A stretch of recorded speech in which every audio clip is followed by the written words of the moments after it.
मुग्धा का बदन बुखार से तप रहा था। ऊपर से रसोई की जिम्मेदारी।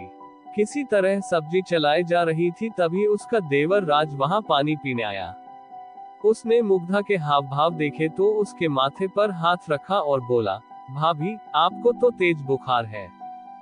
हाँ, मुग्धा ने कमजोर आवाज में कहा, सुबह कुछ नहीं था। दोपहर से अचानक। भैया को बताया? नहीं, वे तो परसों आने ही वाले हैं, वैसे भी बेकार परेशान होंगे। आज तो रात हो ही गई, बस कल की बात है। अरे, लेकिन राज की फिक्र कम नहीं हुई थी, मगर मुग्धा ने उसे दिलासा देते हुए कहा, कोई बात नहीं, मामूली बुखार ही तो है, तुम जाकर पढ़ाई करो, खाना बनते ही बुला लूंगी। खाना बनते ही बुला लूंगी। मुग्धा की नकल उतार कर चिढ़ाते हुए राज ने उसके हाथ से बेलन छीना और बोला, लाइए, मैं बना देता हूँ, आप जाकर आराम कीजिए। न लेट गई तो मैं और बीमार हो जाऊंगी। मुग्धा बैठने वालियों में से नहीं थी। वह बोली, हम दोनों मिलकर बना लेते हैं, और वे दोनों मिलकर खाना बनाने लगे। मुग्धा का पति विनय कंपनी के किसी काम से 3 दिनों के लिए बाहर गया हुआ था। वह कर्मचारी तो कोई बहुत बड़ा नहीं था, लेकिन बॉस का भरोसेमंद था। किसी भी काम के लिए वे उसे ही भेजते थे। मुग्धा का 21 साल का देवर राज प्रतियोगी परीक्षाओं की तैयारी कर रहा था। विनय जैसा प्यार करने वाला पति पाकर मुग्धा भी खुश रहती थी।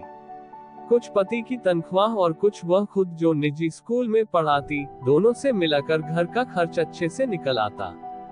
सास ससुर गांव में रहते थे। देवर राज अपनी पढ़ाई के चलते उनके साथ ही रहता था। जिंदगी में कमी थी तो बस यही कि खुशहाल शादीशुदा जिंदगी के 10 सालों के बाद भी उनके कोई औलाद नहीं थी। अब मुग्धा 35 साल की हो चुकी थी। अपनी हम उम्र बाकी टीचरों को उनके बच्चों के साथ देखती तो न चाहते हुए भी उसे रोना आ ही जाता। वह अपनी डायरी के पन्ने इसी पीड़ा से रंगती जाती। रोटियां बन चुकी थीं। राज ने उसे कुर्सी पर बैठने को बोला और सामान समेटने लगा। मुग्धा ने सिर पीछे की ओर टिकाया और आंखें बंद कर ली। वातावरण एकदम शांत था। तभी वहां वही तूफान फिर से गरजने लगा, जिसका शोर मुग्धा आज तक नहीं भांप पाई थी। राज की गर्दन धीरे से मुग्धा की ओर घूम चुकी थी। वह कनखियों से मुग्धा की फिटिंग वाली समीज में कैद उसके उभारों को देखने लगा था। मुग्धा की सांसों के साथ जैसे जैसे वे ऊपर नीचे होते, वैसे वैसे राज के अंदर का शैतान जागता जाता। हो गया सब काम। बर्तनों की आवाज बंद जानकर मुग्धा ने अचानक पूछते हुए अपनी आंखें खोल दी। राज हकबका गया और बोला, हाँ भाभी, बस हो ही गया, कहकर राज ने जल्दी जल्दी बाकी काम निपटाया और खाने की चीजों को उठाकर मेज पर ले गया। मुग्धा ने मुश्किल से 2 रोटियां खाई, वह भी राज की जिद पर। वह जबरदस्ती सब्जी उसकी प्लेट में डाल दे रहा था। खाने के बाद मुग्धा सोने जाने लगी तो राज बोला, भाभी, 15 मिनट के लिए आगे वाले कमरे में बैठिए न, मैं आपके लिए दवा ले आता हूँ। अरे नहीं, रात भर में उतर जाएगा। मुग्धा ने मना किया, लेकिन राज कहाँ मानने वाला था। मैं पास वाले केमिस्ट से ही दवा लेकर आ रहा हूँ भाभी, जहाँ से आप मंगाती हैं। हमेश दरवाजा बंद कर लीजिए, मैं अभी आया, कहता हुआ वह निकल गया। मुग्धा ने दरवाजा बंद किया और सोफे पर पैर ऊपर करके बैठ गई। राज ने तय कर लिया था कि आज तो वह अपने मन की करके ही रहेगा। इस बीच केमिस्ट की दुकान आ गई। क्या बात है राज बाबू? केमिस्ट ने राज को खोया सा देखा तो पूछा। राज का ध्यान वापस दुकान पर आया। दवा चाहिए थी, उसने जवाब दिया। अबे तो यहाँ क्या मिठाई मिलती है? केमिस्ट उसे छेड़ते हुए बोला। वह उसका पुराना दोस्त था। राज मुस्कुरा उठा और कहा, अरे जल्दी देना, जल्दी दे। बड़बड़ाते हुए केमिस्ट ने हैरत से उसकी ओर देखा। कौन सी दवा चाहिए, ये तो बता। राज को याद आया कि उसने तो सचमुच कोई दवा मांगी ही नहीं है। उसने ऐसे ही बोल दिया, भाभी की तबीयत ठीक नहीं है, उन्हें बुखार है, जरा नींद की गोली देना। नींद की गोली बुखार के लिए सोचते हुए केमिस्ट ने उसे देखा। वह खुद भी मुग्धा के हुस्न का दीवाना था। हमेशा उसके बारे में चटकारे ले लेकर बातें किया करता था। उसने राज के मन की बात ताड़ ली। ऐसी बातों का उसे बहुत अनुभव जो था। उसने नींद की गोली के साथ बुखार की भी दवा दे दी। राज ने लिफाफा जेब में रखा और तेजी से वापस चलने को हुआ कि तभी केमिस्ट चिल्लाया, अरे भाई खुराक तो सुन ले। राज को अपनी गलती का एहसास हुआ। वह काउंटर पर आया। केमिस्ट ने उसे डोज बताए और आंख मारते हुए बोला, ये नींद वाली एक से ज्यादा मत देना, टाइट चीज है। अबे क्या बकवास कर रहा है? राज के मन का डर उसकी जबान से बोल पड़ा। उसकी तो चोर की दाढ़ी में तिनका वाली हालत हो गई। वह जाने लगा।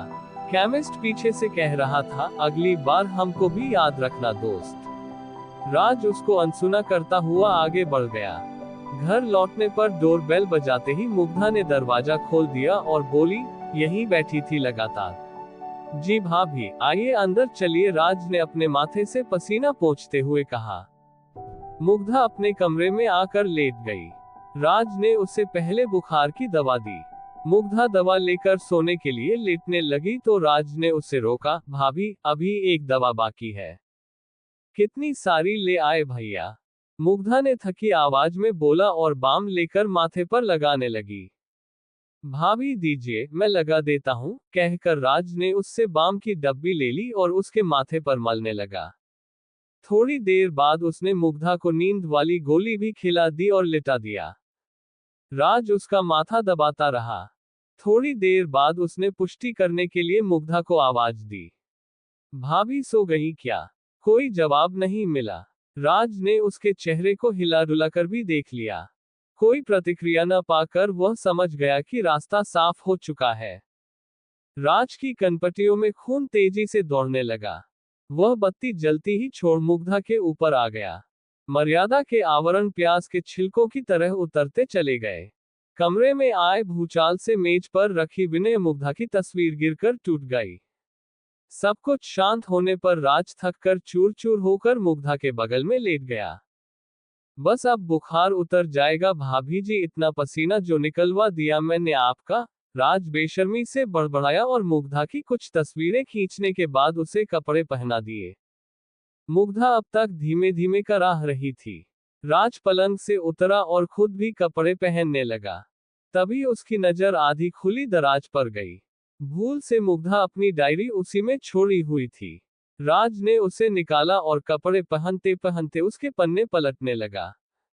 अचानक एक पेज पर जाकर उसकी आंखें अटक गईं। वह अभी अपनी कमीज के सारे बटन भी बंद नहीं कर पाया था, लेकिन उसको इस बात की परवाह नहीं रही। वह अपलक उस पन्ने में लिखे शब्दों को पढ़ने लगा। उसमें मुग्धा ने लिखा था, बस अब बहुत रो लिया, बहुत दुख मना लिया औलाद के लिए। मेरा बेटा मेरे पास था और मैं उससे पहचान ही नहीं पाए। जब से मैं यहाँ आई, उसे बच्चे के रूप में देखा तो आज अपनी कोख के बच्चे के लिए इतनी चिंता क्यों? मैं बहुत जल्दी राज को कानूनी रूप से गोद लूंगी। राज की आंखों के आगे अंधेरा छाने लगा। वह सिर पकड़कर वहीं बैठ गया और जोर जोर से रोने लगा। फिर भागकर मुग्धा के पैरों को पकड़कर अपना माथा उससे रगड़ते हुए रोने लगा, भाभी मुझे माफ कर दो, यह क्या हो गया मुझसे? अचानक राज का ध्यान मुग्धा के बिखरे बालों पर गया। उसने जल्दी से जमीन पर गिरी उसकी हेयर क्लिप उठाए और मुग्धा का सिर अपनी गोद में रखकर बालों को संवारने लगा। वह किसी मशीन की तरह सब कुछ कर रहा था। हेयर क्लिप अच्छे से उसके बालों में लगाकर राज उठा और घर से निकल गया। अगली सुबह तकरीबन 8 बजे मुग्धा की आंखें खुली। उसका सिर अभी तक भारी था। घर में भीड़ लग चुकी थी। एक आदमी ने आखिरकार बोल ही दिया, देवर भाभी के रिश्ते पर भरोसा करना ही पागलपन है। मुग्धा के सिर में जैसे करंट लगा। वह सवालिया नजरों से उसे देखने लगी। तभी इलाके के पुलिस इंस्पेक्टर ने प्रवेश किया और बताया, आपके देवर राज की लाश पास वाली नदी से मिली है। उसने रात को खुदकुशी कर ली।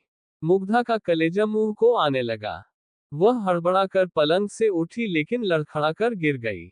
एक महिला सिपाही ने राज के मोबाइल फोन में कैद मुग्धा की कल रात वाली तस्वीरें उसे दिखाई और कड़क कर पूछा, कल रंगलियां मनाते मनाते ऐसा क्या कह दिया लड़के से तूने जो उसने अपनी जान दे दी? तस्वीरें देखकर मुग्धा हैरान रह गई। अपनी शारीरिक हालत से उसे ऐसी ही किसी घटना का शक तो हो रहा था, लेकिन दिल अब तक मानने को तैयार नहीं था। वह फूट फूट कर रोने लगी। इंस्पेक्टर ने उस महिला सिपाही को अभी कुछ न पूछने का इशारा किया और बाकी औपचारिकताएं पूरी कर वहां से चला गया।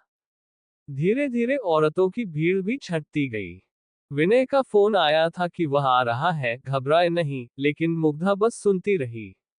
उसकी सूनी आंखों के सामने राज का बचपन चल रहा था, जब वह नई नई इस घर में आई थी। दोपहर तक विनय लौट आया और भागते हुए मुग्धा के पास कमरे में पहुंचा। वह जड़वत अभी भी पलंग पर बैठी शून्य में ताक रही थी। विनय ने उसके कंधे पर हाथ रखा, लेकिन मुग्धा का शरीर एक ओर लुढ़क गया। मुग्धा मुग्धा चीखता हुआ विनय उसे झकझोरे जा रहा था, पर मुग्धा कभी न जागने वाली नींद में सो चुकी थी। Like, subscribe and comment share.